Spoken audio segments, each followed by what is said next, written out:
This week on Dumb Pitches, my guest is Madeline Jo, and we start from kindergarten, okay? She tries to glue herself to a wall because she doesn't want to get a shot. And then that easily transitions us into giving children needles and many more just incredibly silly ideas. Here we go. It's a great episode, Dumb Pitches. What a bunch of dumb pitches. Oh my goodness.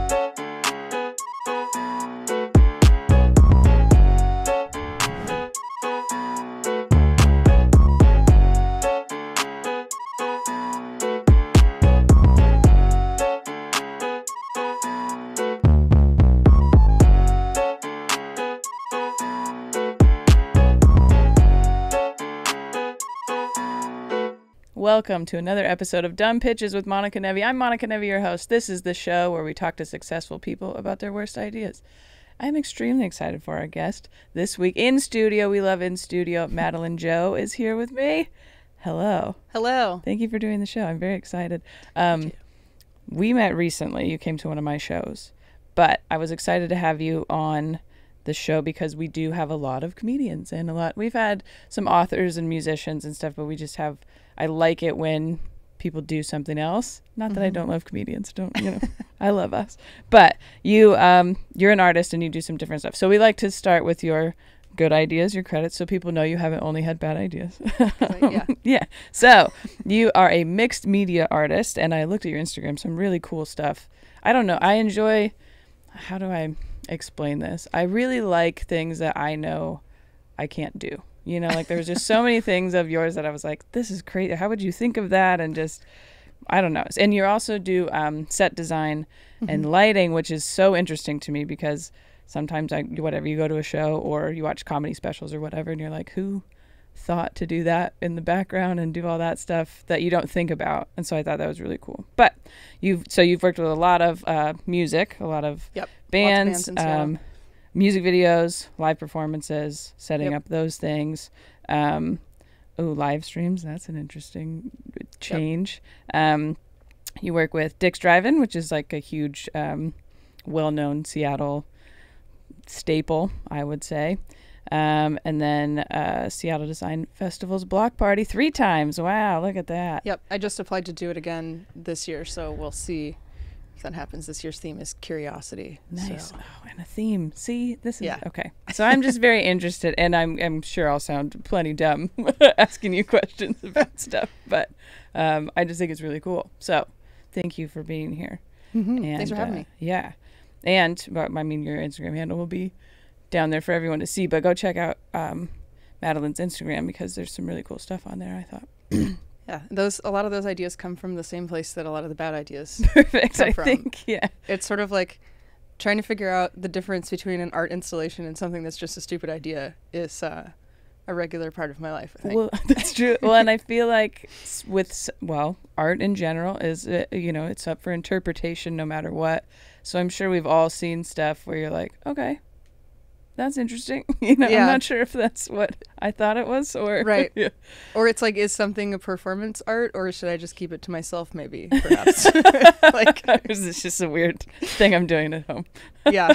Is this maybe just for me? Yeah. That would be so, because for me as a comedian, there's so many things that I think of or I write down and I'm like, this is making me laugh, but is this going to work on stage or do other people interpret it the same way? And sometimes they don't, and then you have to go, okay, well, I'm not doing that joke anymore. But if you created something that's so much to get to the point where you're like, I'm making this is actually going to be a thing, is a lot more, you're putting a lot more out there. You want to have a lot of faith that like before you're like knee deep in all of the materials and stuff, that what you're doing is a thing. Like something I sometimes think about is when a movie is just terrible. Do you ever just watch a really bad movie and think like, God, so many people worked so hard on that for like months or even years. I think that all the time because I'm like, somebody made that, like actually gave them money to make that, something. Yeah, well, and somebody's got to sit there and like watch their performance and be like, yep, I did that. That's what there it is. I felt like that role needed that day. There's something about like confidence in that moment too, like because I've seen actors that are like, this movie was not good, like I just was doing a job basically, But then you've also seen people in a really bad movie that are like, I really loved this character, and I'm like, did you really? Like, this is what a weird thing to. Okay. How do you know? Yeah. Okay. So what ideas, bad ideas, I suppose, did you think of? So I've had a list of stupid inventions in my phone for a while. Really? This is how perfect. But I felt like I wanted to start with the first dumbest idea I remember having, like, as a person, okay. which was that I remember when I found out that I think you have to get shots to go to kindergarten, and like a lot of kids, I was super scared of needles. Yeah. And so I thought if I glued myself to the wall that I wouldn't have to go to kindergarten and thus would not have to get a kindergarten shot. But the problem was, like, my strategy for it was to put Elmer's glue on my feet and then just lay on my bed with my feet against the wall and wait for it to dry. And then it didn't. And so then I just, like, moved, and I kept getting, like, you know, bored. And then I would be like, no, I'm really committed to this idea. Yeah. Maybe I just need to, like, try you it gotta, again. like, remember. So then I did it, like, there were like just, like, 8 different footprints on the wall, and then my whole wall had to be repainted. Oh no! Oh geez. Okay, so you're what, 5 at the time then? Something like that. Right? Yeah. Something like that. Okay. Yeah, and I don't know if you've been around 5-year-olds, but sitting still is not one of their strengths for sure. So you're like, okay, I'm gonna do this because my son is 9 and he forgets what he's doing all the time. Well, so do so I. you like start it and then you're like, oh yeah, I'll just move. Oh crap, I'm supposed to be glued to the wall like that. Yeah, exactly. It's literally like, wait, no, I'm committed. Like like it's kind of like, you know, a kid has like a really serious temper tantrum about something, and then they start to calm down for a second, and then they're like, no, I'm mad. Yeah. Wait a minute, I just remembered I'm supposed to be really mad, and I can't let them win. And like, if I calm down again, then they win. So like, I have to make sure that I go back to being mad, even if I just for a second forgot what the fuck I was mad about. That's okay. So I like the idea. So if everything went the way you had thought at that time, your parents would have come in and been like, we can't get her off the wall. Exactly. She can't go to. That was literally like what I was imagining in my head. I was like, first my mom will try, then my dad will try, and then they'll both try, and they'll be like pulling on my arms, but I'll be like irrevocably glued to this wall, and that's just going to be it. Like, that's going to be I didn't think past that. Like, what I was going to do. You're going to have to live there with for the my rest new of your life. life. Yeah. I was going to do with my new life glued to this wall. Yeah. At least you did think, because the feet thing was funny at first because it's just a low surface area. Yeah, but, no, it's evolved. But you were like, no, I'm going to be stuck to this wall forever, so I need to lay down. It has to be like comfortable. I can't be standing. Like, I probably did go through the iteration of being like, should I like flatten myself? Yeah, when you first said that, I was like, glued yourself to the wall. Okay, would you lay in a bunch of it and then stand I mean, up that would have been a better, Well, I mean, I think, although you seemed very confident in Elmer's as a product, right? Not the strongest of options, you know. It's also my parents' mistake for giving me one of the big Elmer's. Yeah, like not the little. There's a lot of weird stuff you don't think of as a parent until then you're like, oh fuck, I probably shouldn't have done that, because they're always going to do something weird with it essentially. So glue, scissors, those things we keep up higher, you know. Tape, they just use too much tape. So yeah. Well, speaking of kids, my other very stupid idea is possibly a good way to tackle the inaccessibility of healthcare and entertain children at the same time, which is what we all need. I need both of those things. You take the classic children's doctor kit, but you just give them actual needles and stuff. Like, I had this idea a few years ago about, I wanted to just like make commercials for products that should never exist. Yeah. And this one I was going to call Lil Phlebotomist. And it's just like, the kid learns how to like do all the blood draws and stuff. Like, remember the whole thing about the crazy lady that was like, take one prick of your finger and then solve all the blood tests. Yeah. It's like, my response to that is Lil Phlebotomist. There you go. But it would also be extra stupid if the needles were all real, but the Band-Aids were all still like those fake plastic cuffs. That's like basically a slap bracelet that you just like, put on your wrist. Everything's real except for the actual thing that you would need when you fucked it up. Out of medical necessity, yes. Yeah. I feel like those two ideas maybe came from each other. You didn't want to get the shot in kindergarten. Right. And now you're like, but okay, so the wall thing didn't work. What can we do now? Just give them you donate them to the classroom, let the kids vaccinate each other. I don't know. Yeah, exactly. We can fix like a lot of different things at once here. Yeah.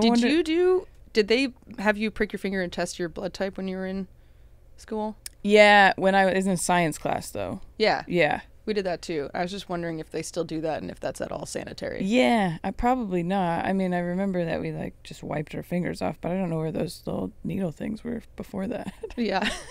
They just, like, came out of the teacher's, like, desk or something. Yeah, I also, like, don't do well with needles. Oh. So, yeah, I didn't, like, pass out there, but I have at the doctor's office before, like, quite a few times. Oh, shit. So now if I get blood drawn, I have to, like, lay down first and stuff. Do they give you a cookie or like a little like a little lemonade or whatever? Juice box or something? Yeah, and it's like even just for testing. So I don't like I feel bad because I can't like donate blood, but it's like I would for sure pass out. But so yeah, then I'm in whatever 7th grade or whatever it was, and I'm like, yep, we'll just go ahead and stab my finger. Yeah. Well, because even when a nurse does it, like she does it over there, you know. Like for me, I don't look at it. Some people I'm sure can look at it. I'm a looker. Yeah, I used to be. That's what happened when I was little. I could totally watch it. And then I had mono when I was 15 and had to go, and I had to go in and I was like looking at it, watching it, and then I just looked up and just completely blacked out, like all the way blacked out, and like fell over, and then the doctor caught me, and then I started to come to, but I couldn't see still, so I could like hear everything and like feel my hands and stuff, but I couldn't see at all, and I just started yelling at him. I was like, "You're a doctor, don't you have a trick for this?" Oh my god! Like, can't you just hit me in the head? And, yeah, like, exactly. I'm like, what? And then ever since then, which I'm sure there's some anxiety about it, but I feel like did you also partly pass out though because you like had mono? Yeah, I was sick, so really yeah. Serious. But I still like even now, like I'll lay down and I like don't look at it and do all the things I'm supposed to, and I still get like very lightheaded. So it's not a great situation. However, maybe I'd be more comfortable with it if we had started so young. Yeah, start them early. Just able to use. Yeah, I've never had a thing where you come to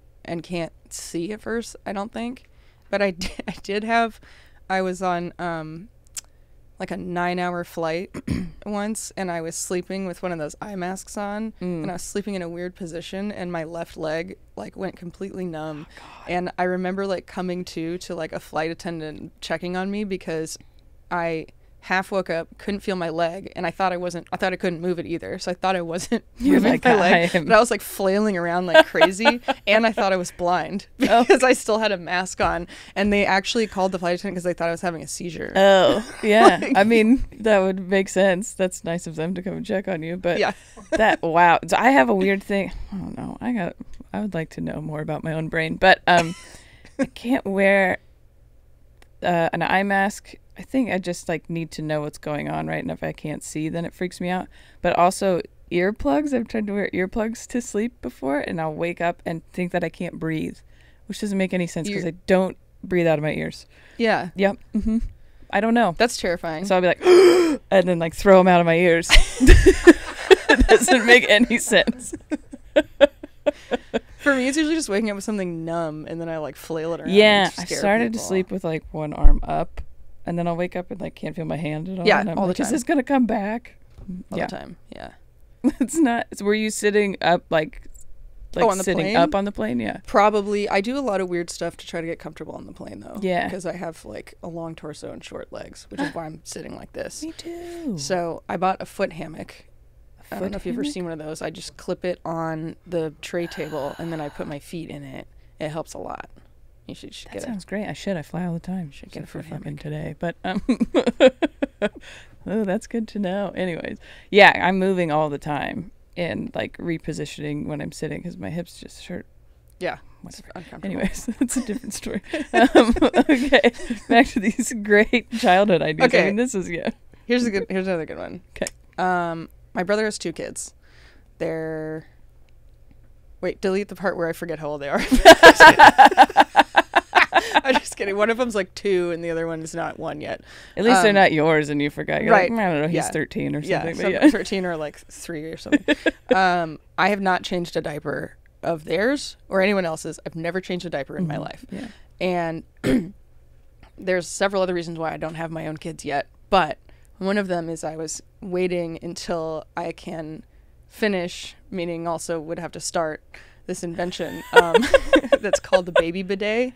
Okay. And it's just a foot-powered bidet that just sprays water up like this, and you just hold the baby over it so that there's no like peeing on the face or wiping things at all. You just put him in a little shower. Yeah. That's pretty good. We had someone that suggested a squirt gun for that, and I was like, I don't know. I was like, I think this is a better... Well, because that would create a mess. Anyway, so this is good. It's its own thing. Yeah. Is it in a toilet, or is it like its own... I don't think I figured that part. I guess I was imagining it being a little bit more like a fountain, but I know that's what I'm seeing too. Where would you put that in your house? Where and then like next to the diaper table, I guess. Yeah, like next to like the diaper genie, and then there's like the baby bidet. Which the first couple I like the idea of you holding him over like like it's like this Lion King. Like there's these signs in Pike Place Market that are the perfect illustration of what I'm imagining. I don't know if you've ever seen the bathroom signs there, but it's a person holding a baby at arm's length. But it's like the classic like bathroom sign person. Like it has no features, but it just looks like a person who's holding a baby out like this and running towards the bathroom. So that but over a fountain. And then I was thinking it might have one additional feature, as the bidet is French, I believe, that you would have these little scented like clip-in mustaches like in like different colors. And you just like clip them to your septum before you like unwrap the baby to hold it over the bidet. That's ridiculous, but also not the worst idea. You know, people, changing it. That's the biggest thing about changing a diaper, I think, is the smell. Yeah, that's so my big fear about it. Well, and is that your phone or you? Are you okay? It was right when you bent over, so I thought you made that noise. They know he's here. Anyway, so the smell I think is it's a big factor. Yeah, so that's a good idea. Even if maybe that might be easier to start just for diaper changing in general. Just the mustache thing before, the bidet seems like it has a little bit more of logistics. It's better than my first idea, which was just a marker that you just draw a line. Just like a scented marker, put it right under there? Yeah, but it's just like... you come out and everyone's like, what, are you changing the baby? Or yeah, like, no, I was just like, in the restroom myself. Maybe it's the early day. Like if you need to do it for your own bathrooms. Like move over, poopery. Yeah, just before you go in, everybody's like, what are you doing? You're like, don't worry about me. I'll be gone for a little bit. I mean, with the pen, I was thinking like maybe it's early days of this baby. You're like inside a lot. So like maybe there's not people around. But I hadn't thought about a pen that's just a before you go pen. Or maybe one of those situations like, okay, I was at an open mic last night, which I haven't done in a long time. Not because I'm not above open mics. I just am very busy, and I'm also a parent, so I try to spend as much time at home as I can. And so my wife, Erin, she was going to see Les Mis. Oh, nice. At a theater, and so I dropped her off like a good parent and then went up the hill and did an open mic and came back. And during the open mic, which is like there's like 30 comedians, mostly male. How long is the open mic? Oh god, it was probably 2.5 hours, but normally I wouldn't stay. I would do my 5 minutes and then leave, but because I was waiting for her to be done for a 3-hour musical, I was there a little bit longer. But it's younger guys that are gross. So it just people just smell there. Like there's just some comics that were so sweaty, and I was like, you're not even talking about the bathroom. You're just the people, and just trying to like have a conversation. Like, oof, we don't do deodorant, do we? Whatever. Ooh. So that you could even just do some there. Yeah, and you would blend in better. It would, yes. With the mustache. Like, oh, there's just another male comic coming up perfect. here. Yep, no problem. I think we've really got something going. That might not be the worst. Well, because back to when you were a kid, we had scented markers. Right. Is that still a thing? I don't even know. Okay. I don't know if kids still smell them, but I know that when I find one, I smell them. Yeah. Because they smell awesome. And that was like what I was doing in class most of the time, I think, just smelling markers. When I do it with Sharpies too, it's not the same experience. Yeah, that's a different. I don't know. Do Zoomers smell pens? Did you guys smell pens in school? Are you a Zoomer? I don't even know. Is that what? Did you smell pens in school? Answer the question. Yeah. You have those little like scratch and sniff stickers too. Like that was a thing. It's like practice for lotto. Well, and maybe that's it. Like because I smelled most of the things. You know, rubber cement, which I'm sure they're not allowed to use anymore. It smelled like gasoline, kind of. Oh, yeah, it was very flammable. Even paste, I think I smelled, even though that was like flour and water. Whatever. Yeah, it's just it's roux. Yeah.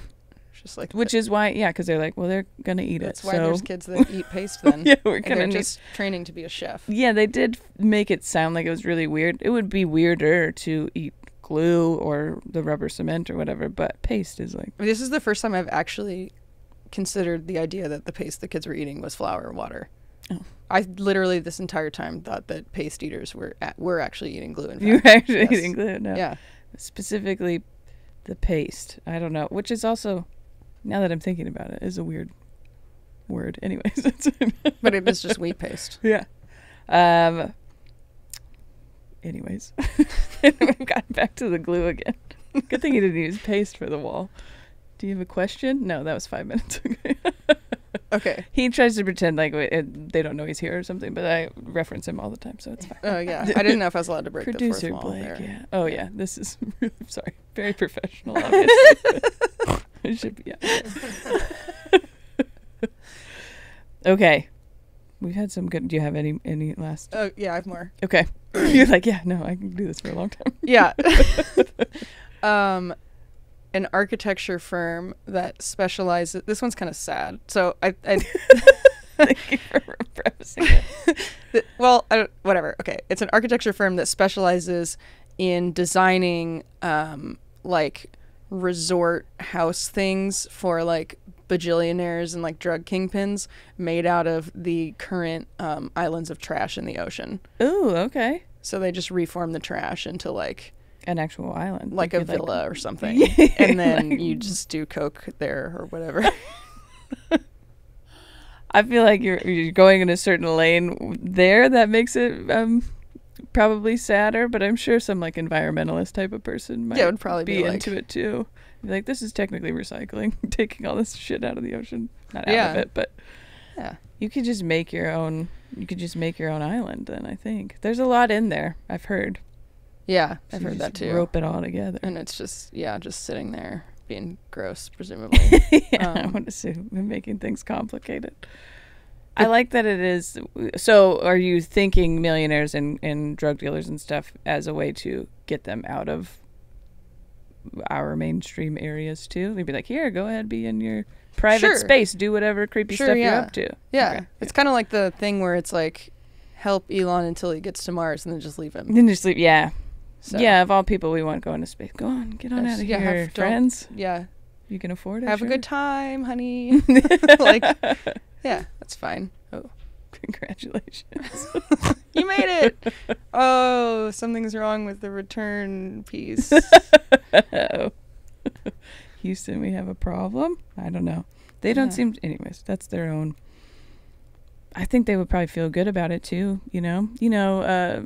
Billionaires love virtue signaling, and that seems like, oh, my house is made out of recycled shit from the ocean, you know? Like as long as nobody ends up in like the diaper barge of trash islands, though. Then you could sell them some of these other products, like the marker, like the smell pen. You get the it's perfect. Mustache, a clip-on mustache. The thing about the smell pen is like, everything always goes back to poop. The thing about the smell pen is like you kind of just want to give the smell pens to like everyone else. Yeah. More so than like the offender themselves. Yeah, absolutely. No, that's a good. But yeah, if you lived on a diaper island and you had a scented marker, I think you'd be good to go. Yeah. Diaper island. And like, do you end up with the supply chain issue that's kind of like when they were worried about like rat infestations. I don't remember if it's New York or somewhere else. And then they start giving people rewards for bringing in dead rats. And then people start breeding rats because they want to get the rewards. And then kill them. So would people, yeah. Okay. So then would people start being like, let's generate even more trash. Got it. Let's throw all these diapers in the water so I can make an island. Yeah.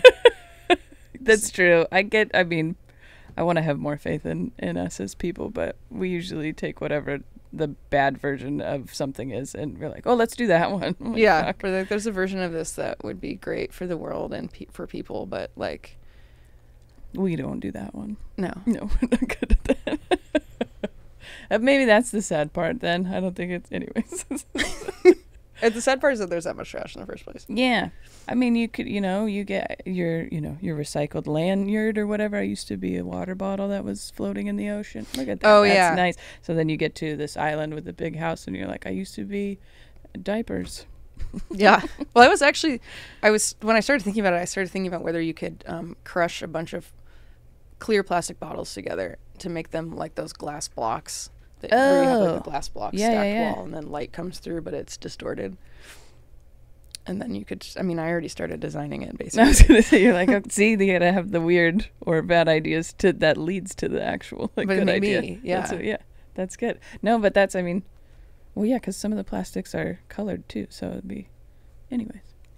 Yeah. I think that's a good idea. Okay, which is not what this show is about. Okay, all right. Just sorry. No, you've crushed it. Honestly, every idea is making me laugh so hard. So, thank you so much for being here. Where can people follow you, see what you're working on, and all that stuff? I have never. One day I'll make a website. That's been about 5-10 years in the working. So my Instagram is essentially my portfolio, which is by Madeline Jo, because someone else has Madeline Jo. By Madeline Jo, interesting with it. But yeah, that's my portfolio. Check it out. Perfect. Absolutely. Thank you for doing it. If you're watching on YouTube, you can like and subscribe. We also have YouTube memberships if you want to see these episodes a day early, or my behind the scenes of my stand-up and all that stuff. If you're listening, then rate, review, subscribe, do all that fun stuff. Follow everyone. Follow Blake too. Why not? He smells pens, or maybe, but he might not. We don't know. We'll figure it out. But right now, you can just keep watching Dumb Pitches.